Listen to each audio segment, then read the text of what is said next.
దేశ విదేశాల నుంచి కోట్లాదిగా తరలివస్తున్న మహాకుంభమేళాలో నేడు మరో అద్భుత ఘట్టం ఆవిష్కృతం కానుంది. మహాశివరాత్రిని పురస్కరించుకుని ఉత్తరప్రదేశ్ అలహాబాద్ తీరానికి భారీగా భక్తులు తరలివచ్చి పుణ్యస్నానాలు ఆచరిస్తున్నారు.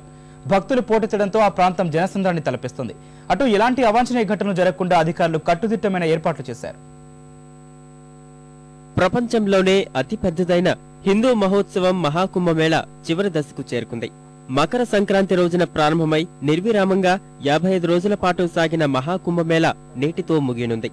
మకర సంక్రాంతి, వసంత పంచమి, మౌని అమావాస్యను పురస్కరించుకుని ఇప్పటికే కోట్లాది మంది త్రివేణి సంగమం వద్ద పుణ్యస్నానాలు ఆచరించారు.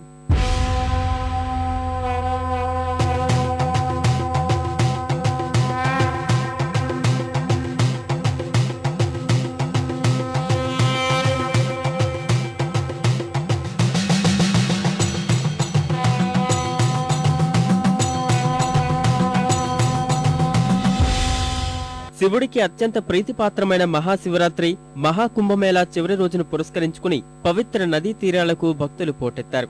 తెల్లవారుజాము నుంచే పుణ్యస్నానాలు ఆచరించేందుకు కోట్లాది మంది ప్రజలు స్నానఘట్టాల వద్దకు రావడంతో ఆ ప్రాంతాలన్నీ జనసంద్రాన్ని తలపిస్తున్నాయి.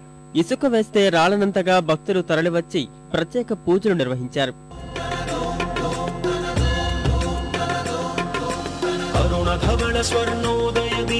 అఖిల భువన చైతన్య ప్రసారం కాలగమన సత్కారణ ధీరం తం నమామి గ్రహనాయక సూర్యం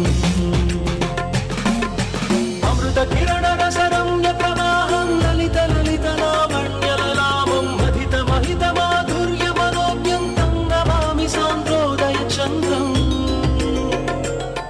గతంలో జరిగిన ఘటనల దృష్ట్యా అధికారులు ప్రత్యేక చర్యలు చేపట్టారు.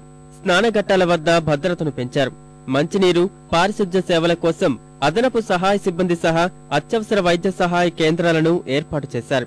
అటు ఏర్పాట్లను పర్యవేక్షించేందుకు మధ్యప్రదేశ్ ప్రభుత్వం 11 అధికారుల బృందాలను ఏర్పాటు చేయగా ఒడిశా ప్రభుత్వం 4 అధికార బృందాలను పంపింది. మౌని అమావాస్య సందర్భంగా అలహాబాద్ రైల్వే స్టేషన్లో జరిగిన తొక్కిసలాట ఘటన నేపథ్యంలో అధికారులు ఈసారి ఎలాంటి అవాంఛనీయ ఘటనలు జరగకుండా కట్టుదిట్టమైన భద్రతా చర్యలు చేపట్టారు. హైదరాబాద్ బాంబు పేలుళ్ల నేపథ్యంలో కీలక ప్రాంతాల్లో అదనపు బలగాలను మోహరించారు. సీసీటీవీ కెమెరాల ద్వారా పరిస్థితిని అధికారులు ఎప్పటికప్పుడు సమీక్షిస్తున్నారు. వచ్చే కుంభమేళా మధ్యప్రదేశ్లోని ఉజ్జయినిలో జరగనుంది.